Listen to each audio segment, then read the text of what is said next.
I'm all talked out. I was just talking for part one. Lord. Hello and welcome to my curly pixie cut video part 2.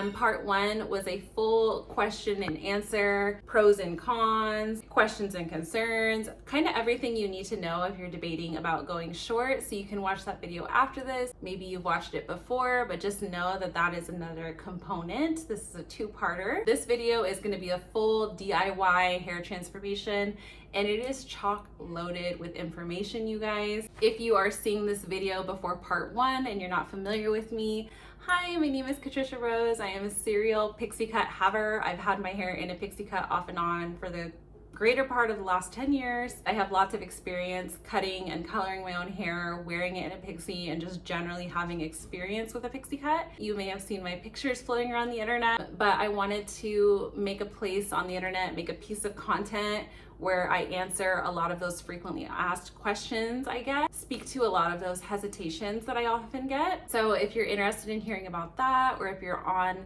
the fence about going short and you just kind of want to hear the real about it, go ahead and watch my part 1 video. If you are debating going short, or if you're interested in having short hair, both of these videos will really benefit you. I also want to give a sort of disclaimer or a tip to watching this part 2 video. This is full of information. You have the visual information of watching me, the whole time lapse of me doing the whole process, cutting, coloring, and styling. You also have some written on-screen pop-ups, and those are things that I added that I thought of after doing my voiceover. Extra tips, extra information, places where I wanted to be a little bit more clear. There's that element of it too. And then there's the verbal information because it's also narrated by a voiceover. So I really don't want your brain to get overwhelmed. So I would recommend, as a tip, as you watch this video, go ahead and pause it when you see the text pop up and read the text and then continue watching the video. Or you can watch it one time through ignoring the text and then watch it again reading the text. The text isn't completely crucial. I feel like you can ignore it if you really need to. The text is just much more thorough, especially if you're someone who wants to do this yourself. It has a lot of key and important information that I was able to slip in there. If it's helpful, I've also added timestamps below. So if you want to jump to styling, if you want to jump to the cut, so hopefully those timestamps will be helpful to you and you can utilize those. And the last thing, of course, make sure you like, comment for engagement. Let me know if this video was helpful. I really do appreciate your feedback, and subscribe to my channel for more content like this going forward so I can be a pixie resource for you. Without further ado, let's get into it. Hey y'all, thanks for being here and welcome to part 2 of my pixie cut Q&A / how to cut your hair / how I cut my own hair. Use me loosely as a reference, y'all. I went to cosmetology school. I did not graduate, but I did pick up some hair cutting skills during that time. But I'm not a professional and I'm just kind of freestyling this. I'm comfortable cutting my own hair myself. If you are super invested in your outcome, of course, you should go to a professional. But here's how I did it. So first, I'm going to start by creating a guideline. So you're going to want to create sort of the shape you're going for. For me, that is that tapered shape where it gets shorter towards the bottom. It kind of hugs the curvature of your head and kind of rounds out down there. If you can see what I'm saying, I'm cutting it at a diagonal slant.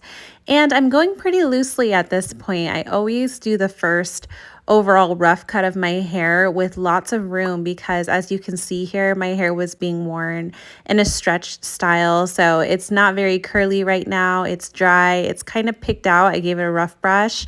So I'm going to try to imagine that there's going to be a lot of shrinkage once I re-wet it and those curls reactivate. I do want to call out what I did there with the hair in front of my ears. That is a little section that is really at the front near my face that I did not want to mess up. So I over directed that forward and I kind of shaped it around my cheekbones. I kind of tapered it a little bit.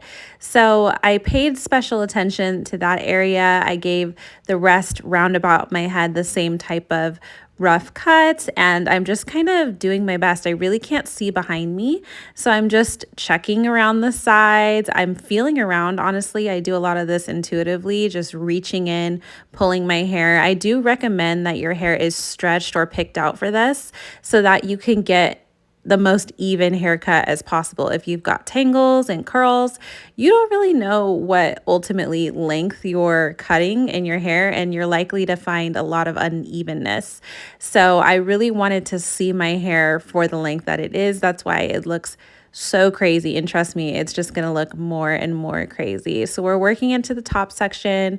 As you can see, I followed my guideline in an outward diagonal angle, so I let it get just a touch longer. With every section I went upward. Now we've got this super funky shape, and I am just starting to tighten it up. I'm starting to brush the hair the direction it would be going if it was in a pixie cut, which is forward like that, and I am just starting to cut into it. You're going to want to look out for a hair that's sticking out. You don't want any sharp disconnects or corners poking out, especially if you don't want that type. I'm laughing how ridiculous I look. But if you don't want that type of a disconnected look and you want it to look really kind of cohesive, I wanted more of like a round tapered type of cut. I didn't want a super long top. So I am just working on getting that connected to the rest of the haircut. I'm satisfied here with kind of that rough cut. Once again, I left it kind of long. And then now we're just going to color my hair, because as you can see, I have some leftover color towards the ends, a little bit of a lighter chestnutty brown. I really liked it, but my hair just didn't feel great after being processed. So working some dark brown into my hair, that's 3N from Wella.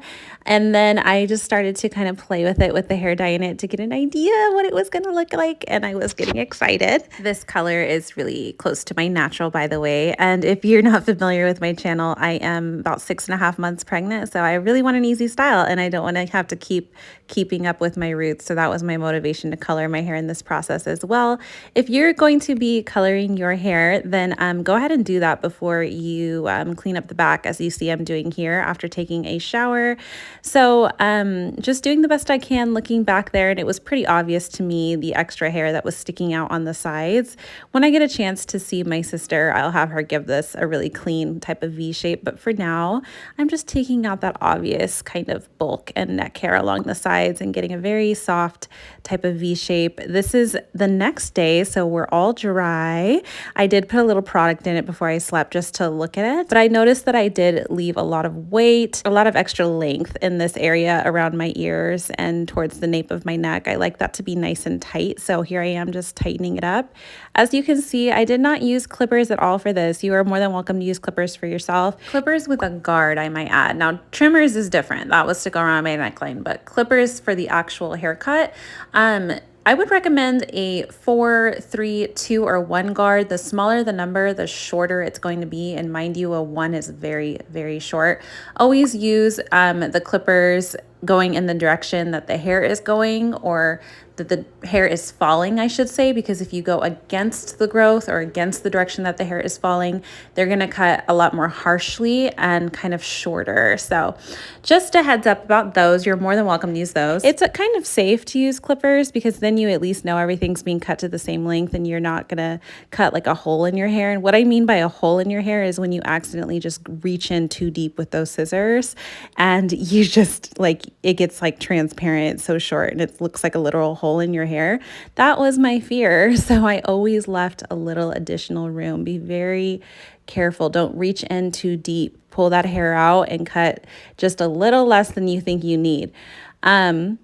So once again, just pulling out the hair, and I'm looking for oddball pieces that are just feel a little bit long or feel a little bit awkward. When you reach in and pull it out, it should feel kind of like obvious, like, hey, this strand is carrying out with my fingers further than everything else did. And that's literally all I'm doing as I'm working around the head and just rounding out the shape. I felt like the top kind of was left a little long up there. That's the luxury of cutting your hair yourself, though. You can leave some room and restyle it again and then get a look at it, and then go in and touch it up again with the scissors and then get a look at it. Like when you're at the salon, they have kind of one go to get it right and send you home, but I knew I could work on this haircut over the course of the next week, or like whatever I wanted to do.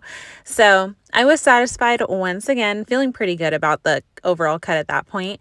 So now we're going to do the styling. So we're going to use a hair mousse. That was the OGX Coconut Curls hair mousse, big time favorite, fully saturated, very generous amount of that, as well as a very generous amount of wetline gel now. And I went right back to my old habits. It was like it was yesterday. So my typical way I style my Pixie is I just slick that kind of bottom part down. Once again, I like that to be nice and tight around the nape of my neck and my ears. And then the top I kind of treat like little baby bangs, and I add just a little volume up there. And for the most part, my fingers are my tools. I just reach in, I smooth the hair, stretch the hair between my fingers, and I use my fingers as almost like a little wand, and I create these little C shapes and these little curls all throughout the hair depending on how long the piece is.